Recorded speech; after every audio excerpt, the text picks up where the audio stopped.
Students, आज के इस लेक्चर में हम 12वीं क्लास का गणित का पहला अध्याय के एक्सरसाइज नंबर 1.1 के उदाहरण हल करवाएंगे। हमारे पास पहला उदाहरण है। मान लीजिए कि ए किसी बालकों के स्कूल के सभी विद्यार्थियों का समुच्चय है। दर्शाइए कि आर एक संबंध हमें दिया हुआ है ए बी की बहन है द्वारा प्रदत्त संबंध रिक्त संबंध है तथा आर डैश ए तथा बी की ऊंचाइयों का अंतर 3 मीटर से कम है द्वारा प्रदत्त संबंध एक सार्वत्रिक संबंध है। तो हमें यहाँ पे दो प्रश्न दिए हुए हैं। एक प्रश्न में तो हमें एक संबंध ऐसा दर्शा रखा है जिसमें यह दिया हुआ है कि ए बी की बहन है और ये संबंध हमें दिखाना है कि ये रिक्त है। और दूसरा संबंध आर डैश दिया गया है ए बी की ए और बी की ऊंचाइयों का अंतर 3 मीटर से कम है। ये दिखाना है कि ये सार्वत्रिक संबंध है। तो अब हम इसका हल करते हैं।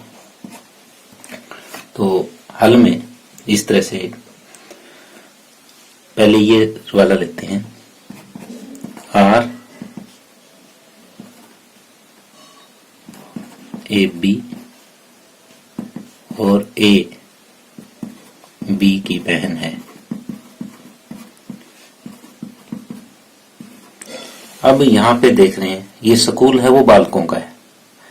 बालकों का स्कूल है यानी उसमें केवल लड़के पढ़ रहे हैं। बालिकाओं का स्कूल ये नहीं है तो लड़कियां उसमें है ही नहीं।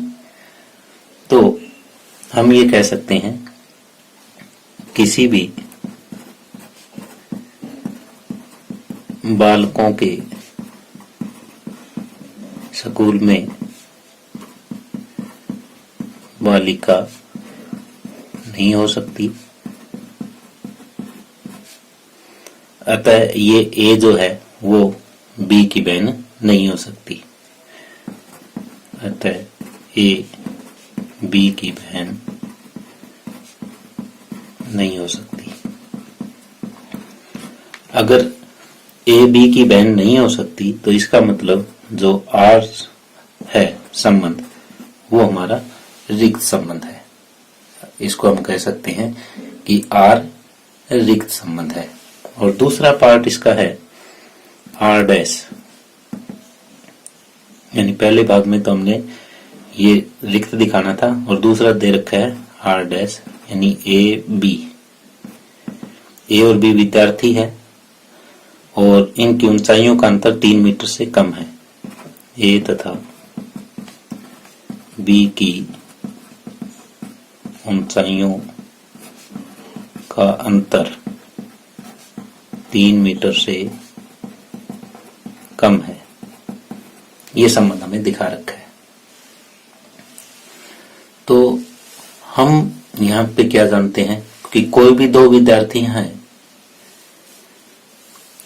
उनका जो ऊंचाइयों का अंतर होगा वो 3 मीटर से तो कम होगा ही होगा। 3 मीटर से ज्यादा का अंतर हो ही नहीं सकता। तो यहाँ पे लिखते हैं हम कि यह स्पष्ट है कि किन्हीं दो विद्यार्थियों या बालकों लिख सकते हो कि ऊंचाइयों का अंतर हमेशा 3 मीटर से कम ही होगा। तो इसमें सभी विद्यार्थी आ जाएंगे। कोई भी यहाँ पे ऐसा अवयव नहीं होगा जो नहीं आएगा, यानी इसमें ए क्रॉस ए के सभी अवयव शामिल हो जाएंगे।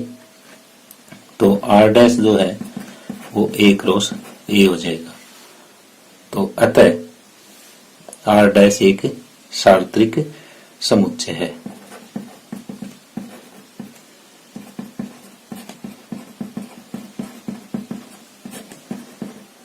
सार्वत्रिक संबंध है।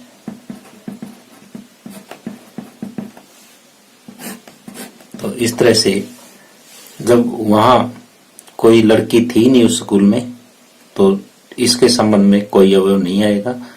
और जब सारे बच्चों की ऊंचाइयों का अंतर 3 मीटर से कम है, तो इसका मतलब इसमें आर डैश में जितने संबंध बन सकते हैं मैक्सिमम, यानी a गुणा a, यानी जो उनके कार्तीय गुणन है उनकी संख्या के बराबर ही हमारा आर डैश आ जाएगा। तो ये एक सार्वत्रिक संबंध है। उदाहरण 2 हमारे पास, मान लीजिए कि T किसी समतल में स्थित समस्त त्रिभुजों का एक समुच्चय है। समुच्चय T में R बराबर T1 T2 और T1 T2 में आपस में संबंध ये है कि ये दोनों सर्वांग सम है। एक संबंध है, सिद्ध कीजिए कि R एक तुल्यता संबंध है। तो हमें R तुल्यता संबंध डिक्लेयर करने के लिए जो हमें ये R दिया हुआ है, ये तुल्यता संबंध दर्शाने के लिए हमें ये दिखाना पड़ेगा कि जो R है ये समतुल्य भी है, सममित भी है और संक्रामक भी है। तो पहले हम समतुल्य पे चर्चा करते हैं।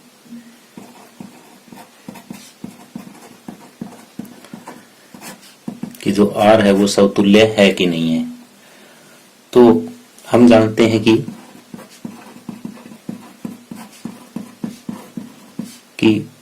जो प्रत्येक सर्वांग सम त्रिभुज है, यानी कोई भी त्रिभुज खुद के सर्वांग सम होती है, ये कह सकते हो आप। हम जानते हैं कोई भी त्रिभुज अपने आप के सर्वांग सम होती है।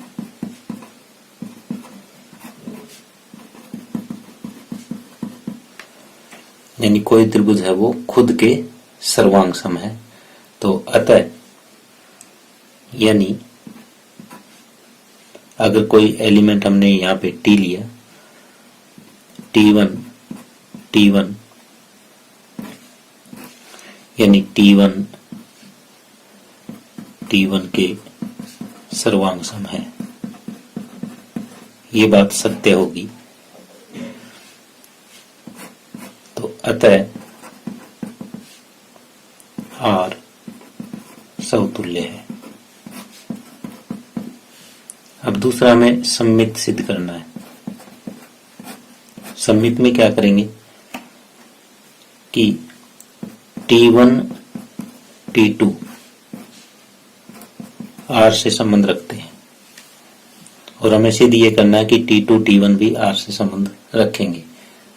तो इसका अर्थ ये है कि T1 सर्वांग सम है T2 के, यानी T1 T2 के सर्वांग सम है। सर्वांग सम सर्व अंग समान। तो इसका अर्थ ये क्या हुआ, T1 अगर T2 के सर्वांग सम है तो T2 भी T1 के सर्वांग सम होगी, T2 भी T1 के सर्वांग सम होगी। तो इससे हम किस नतीजे पे पहुंचे, इससे इस नतीजे पे पहुंचे कि T2 T1 है वो भी R से संबंध रखता है। तो अतः R सममित है। तीसरा एक और संक्रामक हम चेक करते हैं। जैसे T1 T2 R से संबंध रखता है, इसका मतलब ये है कि T1 T2 के सर्वांग सम है और तथा T2 T3, इसमें 3 लिए जाएंगे, ये R से संबंध रखता है। इसका मतलब ये है कि T2 T3 के सर्वांग सम है। अब यहां से हम देखते हैं T1 तो T2 के सर्वांग सम है और T2 T3 के सर्वांग सम है। इसका मतलब ये हुआ कि T1 जो है वो T3 के भी सर्वांग सम होगी। इसका अर्थ ये है कि T1 T3 के सर्वांग सम होगी। अगर ये T1 T3 के सर्वांग सम है तो हमें ये प्राप्त हो गया कि T1 T3 भी R से संबंध रखती है। तो ये जो संबंध है समतुल्य भी है, सम्मित भी है और संक्रामक भी है। तो अतः R एक तुल्यता संबंध है।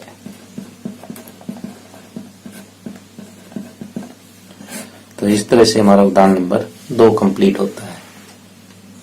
उदाहरण 3 है हमारे पास। मान लीजिए कि L किसी समतल में स्थित समस्त रेखाओं का एक समुच्चय है तथा R L1 L2 पे लंब है, यानी पहला अवयव दूसरे पे लंब है। समुच्चय L पे परिभाषित एक संबंध है। सिद्ध कीजिए कि R सम्मित है किंतु न समतुल्य है और न ही संक्रामक। तो हमें जो ये R दिया हुआ है वो इस टाइप से दिया हुआ है।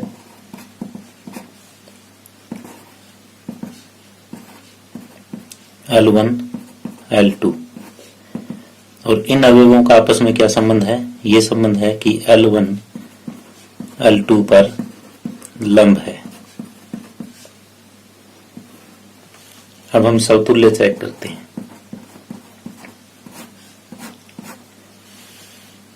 अब हम जानते हैं कि कोई भी रेखा खुद पे लंब नहीं हो सकती। हम जानते हैं कि कोई रेखा खुद पर लंब नहीं हो सकती।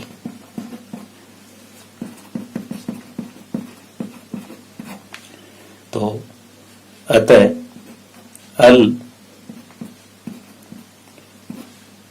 L1 मैंने लाइन का नाम लिया। L1 जो है L1 के लंब है, तो ये बात सत्य नहीं है। तो अतः ये संबंध नहीं है। तो हम ये कह सकते हैं कि R समतुल्य नहीं है। क्यों नहीं है? क्योंकि कोई रेखा खुद पे लंब नहीं हो सकती। अब दूसरा हमें सम्मित सिद्ध करना है। सम्मित के लिए हमारे पास L1 और L2 R से बिलोंग करता है, यानी ये संबंध R का सदस्य है। तो हमें ये सिद्ध करना है कि L2 L1 भी R का संबंध रखेगा। तो यहाँ पे ये अगर R से संबंध रखता है तो क्या है कि L1 L2 पर लंब है। यहाँ L1 L2 पर लंब है। अगर L1 L2 पे लंब है, जैसे ये L1 है, ये L2 है। L1 अगर L2 पे लंब है तो L2 भी L1 पे क्या होगा? लंब होगा। इसका अर्थ ये हुआ कि L2 L1 पर लंब है। L1 L2 पे लंब है, इसका अर्थ ये था कि L1 L2 R से बिलोंग करता है। तो L2 L1 पे लंब है, इसका अर्थ क्या हो जाएगा कि L2 L1 भी R से संबंध रखेगा। अतः हम ये कह सकते हैं कि R सम्मित है। तीसरा हम संक्रामक चेक करेंगे कि हमारा दिया गया संबंध है वो संक्रामक है कि नहीं है। तो इसमें L1 L2 L3 तीन लेते हैं कि L1 और L2 R से संबंध रखते हैं, L2 और L3 भी R से संबंध रखते हैं, और हमें ये दिखाना है कि L1 L3 भी R से संबंध रखेगा। अगर रखता है तो संक्रामक है, नहीं तो संक्रामक नहीं है। L1 L2 R से संबंध रखता है, इसका अर्थ क्या हुआ? इसका अर्थ ये है कि L1 L2 पर लंब है। इसका अर्थ ये है कि L2 L3 पर लंब है, कि L1 यहाँ पे देख रहे हैं L1 L2 पे लंब है, ये L1 है, ये L2 है, और L2 पे L3 लंब है, ये L3 लंब हो गया। तो क्या L1 पे L3 लंब होगा? नहीं, ये तो समांतर होगा। तो L1 उपरोक्त दोनों से देखें तो L1 L3 के समांतर होगा, ये लंब नहीं होगा। अतः हम कह सकते हैं कि L1 L3 जो है वो R से संबंध नहीं रखेगा, तो ये संक्रामक नहीं है। अतः R संक्रामक नहीं है। तो इस तरह से हमारा उदाहरण नंबर 3 कंप्लीट होता है। उदाहरण नंबर 4 है, सिद्ध कीजिए कि समुच्चय 1 2 3 में हमें ये आर्क दे रखा है कि 1 1 2 2 3 3 1 2 2 3 द्वारा प्रदत्त एक संबंध समतुल्य तो है, लेकिन न ये सममित है और न ही संक्रामक है, ये दिखाना है। तो हमें जो समुच्चय दिया है वो ए मान लेते हैं हम। ये समुच्चय दिया हुआ है 1 2 और 3, और इससे जो संबंध दर्शा रखा है वो ये है 1 1 2 2 3 3 1 2 2 3।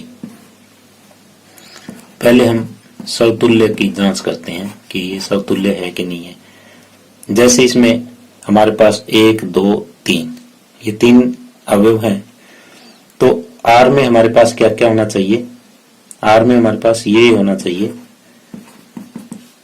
एक तो 1 1 होना चाहिए, 1 2 2 होना चाहिए, 1 3 3 होना चाहिए। ये तीनों के तीनों R में विद्यमान है। 1 1 भी है, 2 2 भी है, 3 3 में है, यानी होने चाहिए। और ये तीनों अवयव R में मौजूद है, तो अतः R समतुल्य है। दूसरा हम चेक करते हैं कि ये सममित है कि नहीं है। सममित के लिए जैसे हमारे पास यहाँ 1 2 इन चीजों को हम अब नहीं देखेंगे, हम बचे हुए अवयवों को देखेंगे। जैसे जो दोनों सेम है उसमें सममित हम नहीं देखेंगे, तो बचे हुए अवयव 1 2 हैं, ये हमारा R से संबंध रखता है। तो ये होना चाहिए कि 2 1 भी R से संबंध रखे, लेकिन ऐसा यहाँ पे नहीं है। 2 1 R से संबंध नहीं रखता, तो अतः R सममित नहीं है। अब तीसरा, संक्रामक है कि नहीं है, ये चीज चेक करनी है। संक्रामक के लिए हम ये देख रहे हैं कि 1 2 R से संबंध रखता है, दूसरा 2 3 भी R से संबंध रखता है, लेकिन अब 1 3 भी R से संबंध रखना चाहिए। क्या 1 3 इसमें है? R में नहीं है। 1 3 R से संबंध नहीं रखता, अतः R संक्रामक नहीं है। तो अतः हम कह सकते हैं कि R समतुल्य तो है, लेकिन ये न सम्मित है और न ही संक्रामक है। तो इस तरह से उदाहरण नंबर 4 कंप्लीट होता है। आगे उदाहरण 5 है, सिद्ध कीजिए कि पूर्णांकों के समुच्चय Z में R ए बी संख्या 2 ए बी को विभाजित करती है, यानी a माइनस बी को विभाजित करती है। द्वारा प्रदत्त संबंध एक तुल्यता संबंध है। तो हमें R क्या दिया हुआ है, R हमें इस टाइप से एक संबंध दिया हुआ है ए बी का, जहां ये संख्या 2 a माइनस बी को विभाजित करती है, ये संबंध दिया हुआ है।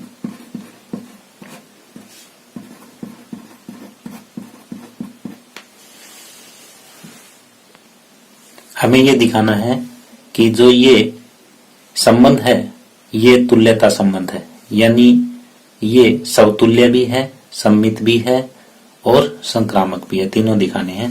तो सबसे पहले हम समतुल्य की जांच करते हैं कि ये समतुल्य है कि नहीं है। तो अब हम मान लेते हैं कि A जो है Z से संबंध रखता है, कि सारे के सारे A Z से संबंध रखते हैं, क्योंकि ये पूर्णांकों Z या जो समुच्चय दिया हुआ है वो Z दिया हुआ है के लिए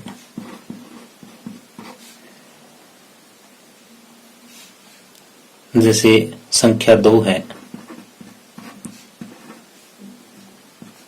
a माइनस ए को विभाजित करती है,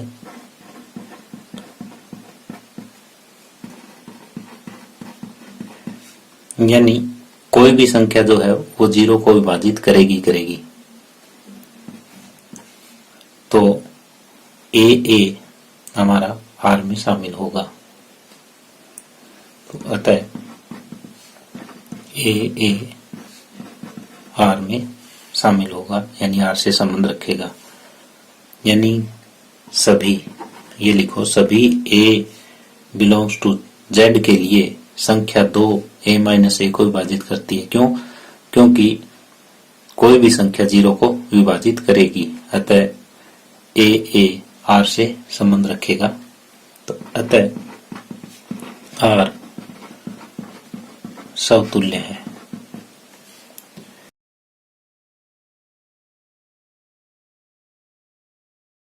दूसरा हम सम्मित चेक करेंगे। सम्मित में ये लेते हैं कि यदि ए बी R से संबंध रखता है तो इसका मतलब क्या हुआ कि संख्या 2 a माइनस बी को विभाजित करती है।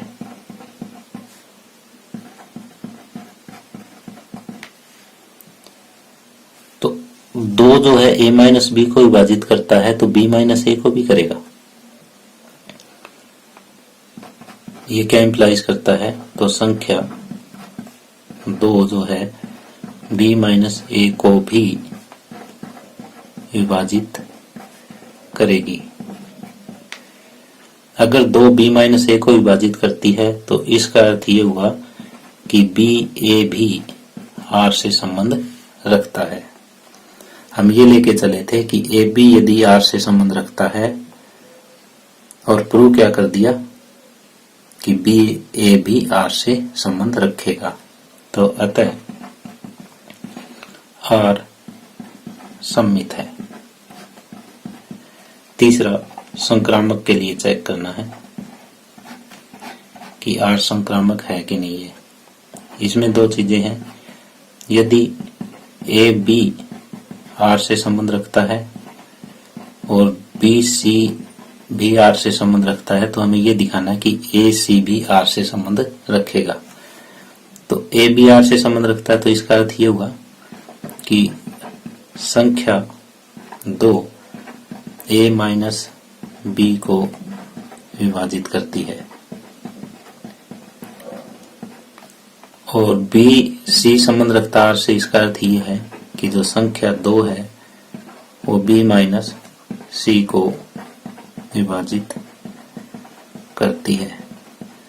यानी a माइनस बी को 2 विभाजित करता है, तो इसका मतलब a माइनस बी एक सम संख्या है। b माइनस सी को भी 2 से विभाजित किया जा सकता है, तो इसका मतलब b माइनस सी भी एक सम संख्या है। तो यदि हम इन दोनों सम संख्याओं को जोड़ें तो भी हमारे पास क्या आएगी, एक सम संख्या ही आएगी। कि हमारे पास a माइनस बी तथा b माइनस सी दोनों ही सम संख्याएं हैं। यदि इन दोनों को जोड़ते हैं तो भी एक सम संख्या आएगी। यानी a minus B plus B minus C बराबर एक सम संख्या होगी। तो अगर इसको हम जोड़ें तो b से b कट जाएगा, तो a माइनस बी ये भी एक सम संख्या है, और जो सम संख्या है वो 2 से विभाजित होगी। तो अतः a माइनस सी 2 से विभाजित होता है, और 2 से विभाजित होता है, तो इसका अर्थ ये हुआ कि ए सी भी आर से संबंध रखता है। तो अतः आर संक्रामक भी है। तो हम यहां से देख रहे हैं कि आर समतुल्य भी है, सममित भी है, संक्रामक भी है, तीनों है। तो अतः ये एक तुल्यता संबंध है। आर एक तुल्यता संबंध है। क्यों है? क्योंकि ये समतुल्य भी है, सममित भी है और संक्रामक भी है। तो इस तरह से हमारा उदाहरण नंबर 5 कंप्लीट होता है। अच्छा है, मान लीजिए कि समुच्चय A, इसमें 1 2 3 4 5 6 7 ये 7 अवयव हैं, में R A B इस तरह का संबंध है कि A और B दोनों या तो विषम है या दोनों ही सम है। द्वारा परिभाषित एक संबंध है, तो सिद्ध कीजिए कि R एक तुल्यता संबंध है। हमें पहले तो ये सिद्ध करना है कि जो ये संबंध दर्शाया गया है ये तुल्यता संबंध है। इसके साथ ही सिद्ध कीजिए कि उपसमुच्चय 1 3 5 7 जो विषम संख्याओं का समुच्चय है वो एक दूसरे से संबंधित है, और दूसरा उपसमुच्चय 2 4 6 इसके सभी अवयव एक दूसरे से संबंधित है। परंतु उपसमुच्चय 1 3 5 7 का कोई भी अवयव उपसमुच्चय 2 4 6 से किसी भी अवयव से संबंधित नहीं है। ये चीज दर्शानी है। तो हमें समुच्चय दिया हुआ है A, इसमें 1 2 3 4 5 6 और 7 अवयव दिए हुए हैं, और जो संबंध दर्शा रखा है वो इस तरीके से है कि या तो ये दोनों सम है या ये दोनों विषम है। या तो A तथा B दोनों सम है या दोनों विषम है। ये चीज दिखा रखी है, ये संबंध है। अब हम समतुल्यता की जांच करते हैं। ये संबंध समतुल्य है कि नहीं है। समतुल्य के लिए भाई या तो ये अवयव है वो सम है या विषम है। तो A का प्रदत्त कोई अवयव A क्या है, या तो सम है या विषम है। तो अतः A R से संबंध रखेगा। तो अगर A R से संबंध रखेगा यानी 1 1 ले सकते हैं, यहाँ पे 1 3 ले सकते हैं, 1 5 ले सकते हैं, 1 7 ले सकते हैं। यानी या तो दोनों सम ले सकते हैं या दोनों विषम ले सकते हैं। तो ये संबंध रखेगा, अतः R समतुल्य है। दूसरा सममित चेक करते हैं। सममित में ऐसा होगा कि ए बी हमारा आर से संबंध रखता है और हम ये सिद्ध करेंगे कि बी ए भी आर से संबंध रखेगा। तो ए बी आर से संबंध रखता है, इसका अर्थ ये है कि ए तथा बी दोनों या तो सम है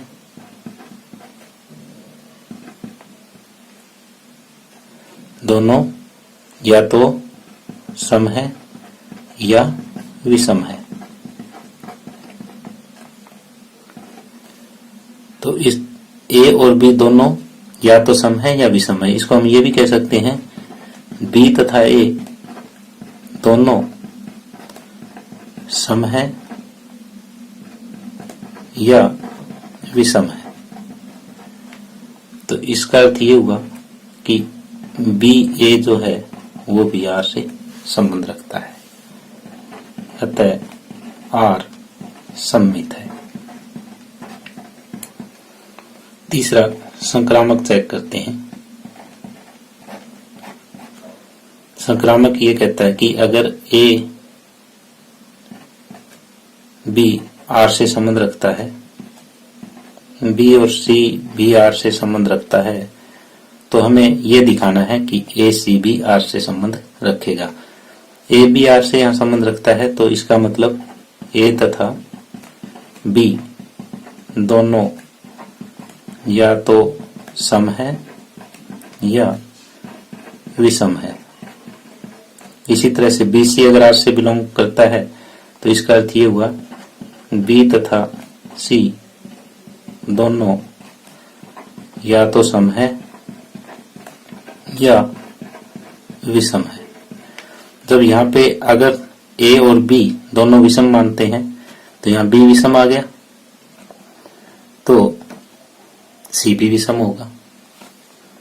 तो ए बी अगर आर से संबंध रखता है, तो बी सी भी ए बी आर से संबंध रखता है, बी सी भी आर से संबंध रखता है। तो इसका अर्थ ये है कि ए तथा सी दोनों या तो सम है या विषम है। तो यहाँ पे हमने ये डिक्लेयर कर लिया कि ए सी जो है वो आर से संबंध रखता है, अतः आर संक्रामक है। तो यहाँ पे आर समतुल्य भी है और सममित भी है और संक्रामक भी है। तो ये तीनों संबंध यहाँ पे है, तो आर में तुल्यता का संबंध है। तो अतः आर एक तुल्यता संबंध है। तो यहां तक हमारा ये पहला पार्ट कंप्लीट हुआ है कि आर एक तुल्यता संबंध है, ये हमें सिद्ध करना था।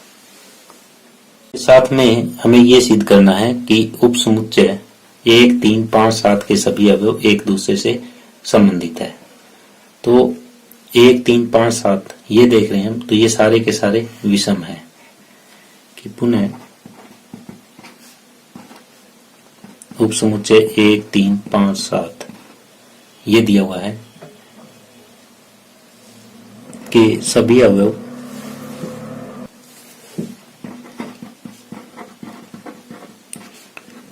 एक दूसरे से संबंधित है। क्यों? क्योंकि सभी जो है ये विषम है, सभी के सभी अवयव विषम है।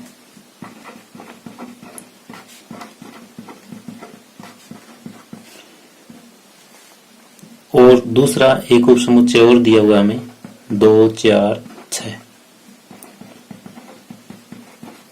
साथ ही इसके सभी अवयव भी एक दूसरे से संबंध रखेंगे कि सभी अवयव एक दूसरे से संबंधित है, क्योंकि सभी अवयव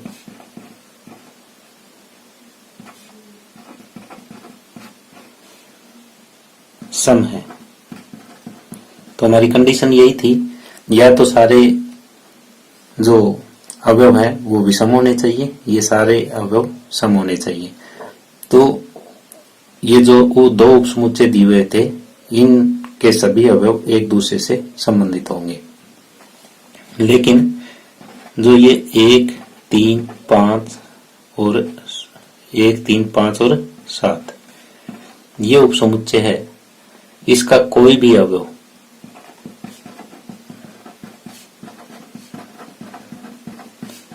दो, 4, 6 के साथ संबंधित नहीं होगा।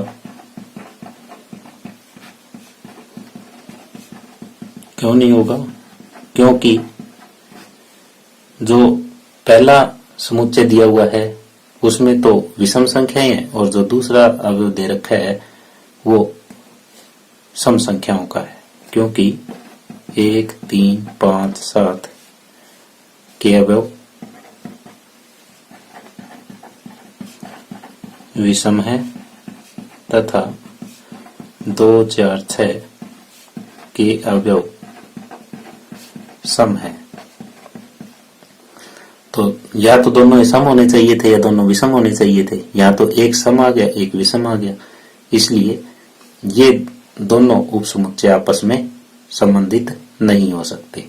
तो इस तरह से हमारा उदाहरण नंबर 6 कंप्लीट होता है।